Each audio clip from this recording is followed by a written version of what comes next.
Good afternoon. আজকে আবার সোমবার। সোমবার মানেই কোনো মাছ, মাংস, ডিম, পেঁয়াজ, রসুন কিচ্ছু খাওয়া যাবে না। তাহলে তোমাদের কি রান্না করে দেখাই? আমি ভাবলাম আজকে ফ্রিজের ট্রেতে আছে সজনে ডাঁটা। সজনে ডাঁটা দিয়ে একটা তরকারি করব, বড়ি দিয়ে, আলু দিয়ে। সেটা দেখো তো কেমন লাগে তোমাদের। চলো আমার রান্নাঘরে। এসছি রান্নাঘরে। রান্নাঘরে এসে কড়াইতে তেল দিয়ে দিয়েছি, আর তেলও আমার ভালো মতো গরম হয়ে গেছে। দেখো, সকালবেলায় যখন ছেলেরা সব স্কুলে যায়, বড়েরা অফিসে যায়, তখন ঝরঝর করে বৃষ্টি পড়ছে একেবারে, মানে বিরক্তির এক শেষ। আর এখন দেখো ঠিক রোদ উঠে গেছে। আবার যখন ফেরার সময় তখন আবার বৃষ্টি শুরু হবে। যাকগে, এপাশে তেলের মধ্যে আমি একটু প্রথমে হলুদ দিলাম আর একটু নুন দিয়ে দিলাম। এরপরে আমি প্রথমে আগে আলুটা ভেজে নেব। এই ডেলিকার রান্নাগুলো, এগুলো কিন্তু আমাদের জানা দরকার। সবসময় তো আর মাশরুম, পনির এইসব থাকে না। এইগুলো দিয়ে ভাত খাওয়া যায়, কিন্তু মাশরুম, পনির ওইগুলো দিয়ে না হয়তো অনেকে খেতে পারে, আমি খেতে পারি না। ওগুলো আবার একটু রুটির সঙ্গেই ভালো লাগে। এই আলুটা আগে ভাজা হয়ে যাক, তারপরে দেখাচ্ছি কি কি লাগবে এর মধ্যে। এই পাশে আমি আলুটার উপরে ঢাকা দিয়ে দিয়েছি, ওটা আস্তে আস্তে লো ফ্লেমে ভাজতে থাকুক। আর এই পাশে আমি একটা মশলা করে নেবো। কিছুটা সর্ষে দিয়েছি, কিছু শুকনো লঙ্কা দিয়ে দিলাম, পোস্ত দিয়ে দেবো, বাদাম দিয়ে দেবো। এই কয়েকটা জিনিস একটু পেস্ট করে নেবো আমি। আলু আমি হালকা করে ভেজে নিয়েছি। এইবারে এই তেলের মধ্যেই আমি কিছু বড়ি ভেজে নেবো। বড়ির বদলে তোমরা ডালের বড়াও দিতে পারো। এই তরকারিটা না, বড়ি বা ডালের বড়া, ওই ঝোলটা ঢুকে যায় এতে, এইগুলোর মধ্যে খুব সুন্দর খেতে লাগে। বড়িটাও একটু হালকা করে সুন্দর করে ভেজে নিই। আজকালকার দিনে আমার মনে হয় বাজার থেকে যে বড়িগুলো নিয়ে আসি, সেগুলো মনে হয় তারা ঠিক মতো করে শুকনো করে না, তার আগেই প্যাকেজিং করে নেয়। কিরকম একটা তেলে দিলে কেমন একটা কাঁচা কাঁচা গন্ধ আসে। আর ওই জন্য মনে হয় আমার ঠাম্মি আগে দেখতাম যে ওই রকম ডাল বেটে, তাও আবার মিক্সিতে পছন্দ হতো না, সে আবার শিলে সুন্দর করে ডাল একদম স্মুথ বেটে সেই সারা দুপুর ধরে ছাদে বসে, হনুমানের ভয় ছিল ওই জন্য ছাদে বসে বড়ি শোকাতো। আর সেই বড়ির স্বাদই আলাদা ছিল। বড়ি আমার ভাজা হয়ে গেছে। এইবারে আমি একটা শুকনো লঙ্কা আর একটু কালো জিরে ফোড়ন দেবো।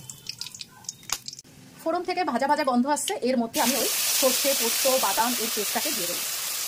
লো ফ্লেমে বাবা আস্তে আস্তে করে একটু কষিয়ে নেবো মশলাটাকে। এর মধ্যে আমি দিয়ে দেবো একটা ছোট সাইজের টমেটো পেস্ট করা। এর মধ্যে দিয়ে দেবো এবার সজনে ডাঁটাগুলো। সজনে ডাঁটা সমেত মশলাটা আর একটু ভালো করে কষাবো। এর মধ্যে আমি এবার আলু আর বড়িটা দিয়ে দেবো। এইবারে মিক্সি ধোয়া জলটা দিয়ে দিলাম। এবার একটু নেড়ে হাই ফ্লেমে একটু ফুটে উঠবে, তারপরে লো ফ্লেম করে ঢাকা দিয়ে দেবো। এবার তাতেই আমার হয়ে যাবে তরকারি।